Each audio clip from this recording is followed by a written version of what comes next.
Pour améliorer votre accent anglais, je vous propose de vous présenter aujourd'hui toutes les voyelles courtes en anglais et les sons qui sont associés. Et on regardera aussi comment les Français ont tendance à le prononcer et comment vous pouvez corriger ça et vous entraîner aussi un petit peu. C'est parti! Avant de commencer, quelques indications pour pouvoir bien suivre le cours. À chaque fois que je vous présente une nouvelle voyelle, son son sera transcrit, comme vous le voyez, entre crochets. C'est pour vous montrer que ce n'est pas une lettre, mais bien un son. C'est le son que vous allez retrouver sur l'alphabet phonétique. Et après, on décryptera systématiquement pour savoir comment prononcer ce son justement. Et les mots qui y sont associés. Et j'essaierai à chaque fois de prendre dans les mots qui sont souvent mal prononcés. Et ça vous fera une base pour commencer à corriger tout ça. On va commencer par un des sons les plus importants de la langue anglaise. Vous le voyez entre crochets, c'est un E à l'envers. Il a deux particularités. Un, pour vous, il va être très simple à prononcer parce qu'il se prononce comme le E français. En revanche, il a une particularité en anglais, c'est que ce son-là ne pourra jamais être accentué. Si vous avez regardé ma vidéo sur l'accent de phrase et l'accent tonique en anglais, on a pu voir que dans les mots et dans les phrases, il y avait une alternance de sons accentués et de sons non accentués. Et bien ce E, il est très très court en anglais et c'est un des premiers sons à disparaître quand on parle vite. On y jette un coup d'œil. Je vous ai mis des repères. Les repères, c'est ce que je pense que vous savez prononcer déjà. Si c'est pas le cas, c'est pas grave. Le but, c'est quand même pour vous de trouver un son que vous prononcez déjà bien pour que ce soit toujours votre repère pour ensuite prononcer les sons dans la même catégorie. Alors ici, comme repère, je vous ai mis about. Normalement, personne ne dit about, vous dites tous about. Donc c'est ce petit son E au début. Et d'ailleurs, pour about, quand il est pris au milieu d'une phrase et qu'on parle vite, vous n'entendrez que about. Par exemple, il était temps, it's about time. Si je parle vite, je vais dire it's about time. Voilà. Ensuite, on va le retrouver dans a cat. Là non plus, vous vous trompez a priori pas. Et dans away. Et là non plus, vous vous trompez pas. Donc ça vous fait 3 repères pour ce son E. Et vous voyez bien, si on regarde la ligne du dessous, qu'on entend about, a cat et away. On va commencer par les répéter ensemble. C'est parti. About, a cat, away. Petite indication avant de commencer les entraînements. À chaque fois, vous allez avoir une liste de mots et vous allez voir que si le mot a plus d'une syllabe, je vous ai indiqué l'accent tonique. Il se matérialise par une petite apostrophe juste avant la syllabe qu'on va accentuer. Vous allez vous en rendre compte quand je prononce. C'est des guides pour vous pour pouvoir mieux prononcer les mots. C'est parti. Vous pouvez directement répéter derrière moi. Father. Machine. A society, 100%, totally, environment. Celui-là, il est très très souvent saccagé. J'entends beaucoup environnement ou environment, donc on le reprend encore une fois. On commence avec le son N, puis l'accent tonique sur son le VI. On retrouve notre son E dans le run. Et encore une fois dans le ment. Environment. Et enfin, on ne dit pas pressure ou pression, n'existe pas, mais on va dire pressure. Et vous remarquez que ce U-R-E se prononce simplement E. Pressure. Et ce sera le cas la plupart du temps avec les mots qui finissent en U-R-E. Autre exemple, la nature, nature. Et maintenant, on passe au son E. Et là aussi, vous allez voir, c'est facile, c'est comme le E français. Il est peut-être un tout petit peu plus court, quoique. Celui-ci, vous l'utilisez pas, alors qu'il serait très simple pour vous parce qu'il existe déjà dans votre répertoire vocal. On regarde des exemples. Alors, je vous ai mis des repères, mais en fait, c'est des repères que déjà vous prononcez mal. Comme j'ai dit, le E, vous le mobilisez assez peu.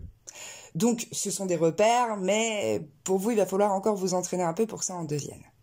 On commence avec put, look et book. Et vous remarquerez que je ne dis pas put, look et book. Ce ne sont pas des sons OU. Le OU, pour rappel, n'existe pas. Et donc, vous remarquerez, je vous l'ai écrit en phonétique bâtarde, une phonétique qui n'existe pas en dessous, put, look et book. Allez, on s'entraîne ensemble. C'est parti. Put, look, book. Allez, on s'entraîne avec ce son. Took, le passé de to take. Encore une fois. Took. Should. Si vous avez suivi la vidéo sur les 7 astuces pour améliorer son accent anglais, on a vu que le O-U-L dans nos modos n'allait jamais se prononcer ould. Vous remarquerez que le L, on ne l'entend même pas. Je reprends. Should. Could. Would. Would. Good. Cook. Et voilà, ça c'est une série de mots que vous avez tendance à prononcer en OU. I took, I should, I could, I would, do you have some wood, no, it's good for me, ou encore I like to cook. Voilà. Eh ben on va essayer de s'en débarrasser une bonne fois pour toutes. Took, should, could, would, good, cook. Et voilà, ce son-là, il est tout facile. Il se prononce comme le « et » français. Et tout comme le « e », c'est un son que vous sollicitez très très peu. Et encore une fois, c'est dommage puisque vous savez déjà le prononcer. On va regarder les exemples. Ici, c'est pareil que pour le son « e », je vous ai mis des repères, mais c'est des faux repères pour vous parce que vous les prononcez déjà mal. Vous avez tendance à les prononcer en « i ». It is, there is wind, please sit down. Et on va s'en débarrasser et on va les remplacer par le son très simple qui est le son « et ». Vous verrez en dessous, je vous les ai écrits en phonétique bâtarde. It is wind, sit. Allez, on les répète ensemble. It is wind, sit. Et c'est parti pour s'entraîner avec le son « et ». Donc, on ne dira pas « magic » en « i », mais bien « magic ». Encore une fois. Magic. On va pas dire message, où là il y a une double faute. J'ai déplacé l'accent tonique sur la deuxième syllabe et j'ai prononcé le A en A. C'est très vilain, donc on reprend message. Encore une fois. Message. On ne dit pas an event, mais an event. C'est bien le son E. An event. On ne dira pas imagine, mais bien 2 fois le son E, imagine. Encore une fois. Imagine. Ensuite, intention. Encore une fois. Intention. Service. Encore une fois. Service. Busy. Alors celui-là, il est un petit peu particulier, ce U, on ne s'attend pas du tout à ce qu'il se prononce en « et ». On a quelques mots comme ça en anglais, je vous en donne un autre. C'est construire, to build, qui se prononcera aussi en « et ». Encore une fois, busy. Et on finit avec un dernier mot un tout petit peu plus compliqué, où on a tendance à mettre des « I », surtout à cause de son écriture, mais ce sera bien « hypocrite ». Encore une fois, hypocrite. Allez, cette fois, on les enchaîne tous d'un coup. Magic. Message. Event. Imagine. Intention. Service. Busy.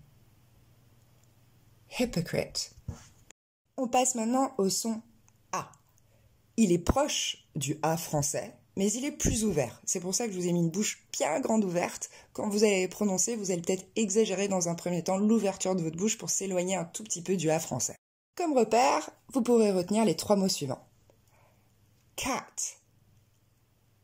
fat, animal. Et on les reprend, vous répétez derrière moi.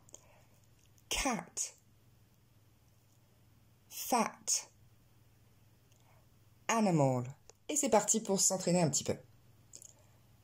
Africa, vous allez noter que le deuxième A ne se prononce pas du tout A. C'est pas Africa, c'est Africa. On retrouve notre son E que vous avez vu en début de cours. As, man, family, back, natural. Mais attention, ça c'est pour l'adjectif, pour le nom, la nature, on dira nature. Je reprends, natural. Et enfin, on ne dit pas passion, mais on dit bien passion. Et on les reprend. Africa, as, man, family, back, natural, passion. On passe au son E. Celui-là, il est tout simple, il fonctionne comme le F français. Vous pouvez noter comme repère men, qui est le pluriel de man, men, egg, l'œuf, et send, envoyer. On entend bien men, egg, send. Et on les répète ensemble. Men, egg, send. Et c'est parti pour s'entraîner sur le son E. Intention, attention, central,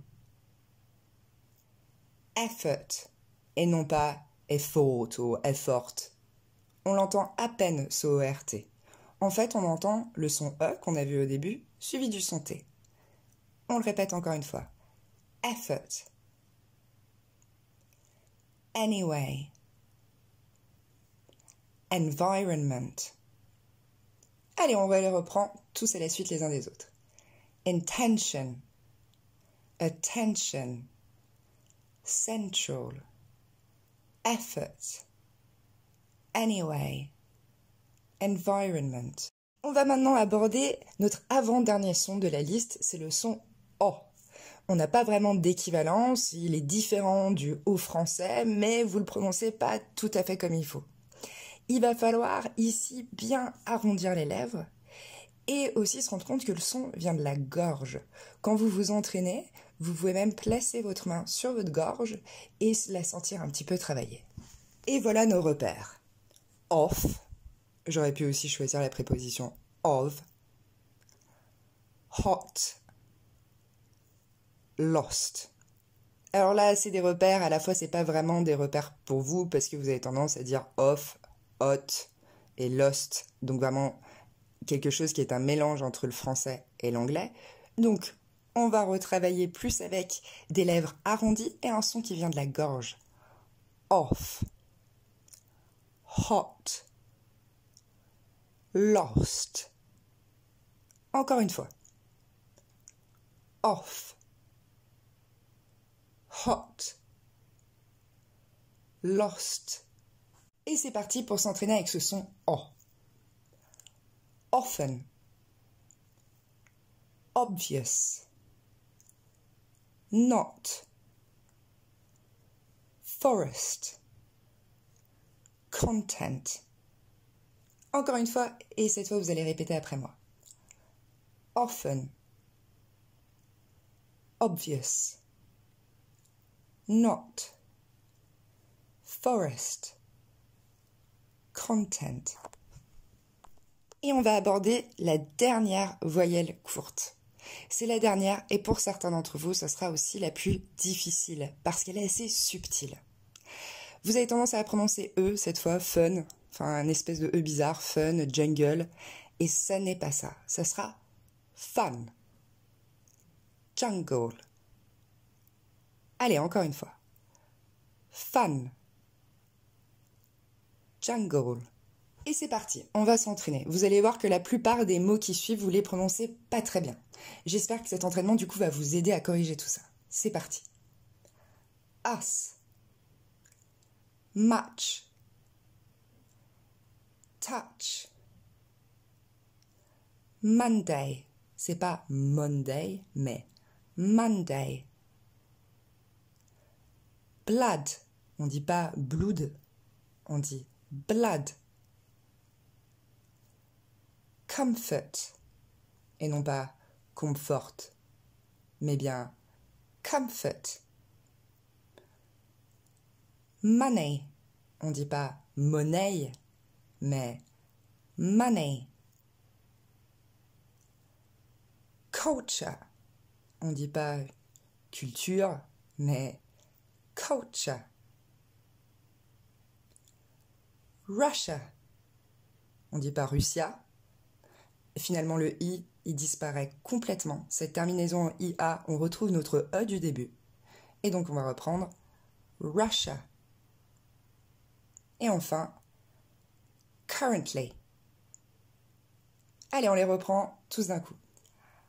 Us, much, touch, Monday, blood, comfort, money, culture, Russia, currently. Et voilà, je vais vous inviter à vous entraîner encore plusieurs fois afin de mieux les maîtriser. Là, vous avez vu le répertoire entier des voyelles courtes en anglais, c'est la base par laquelle on peut commencer. C'est pas forcément les plus faciles, mais c'est ce par quoi on commence. Je vais aussi vous créer une vidéo sur les voyelles longues et ce qu'on appelle les voyelles doubles, c'est des diphtongues, c'est quand deux sons se rencontrent et fusionnent un peu. À bientôt!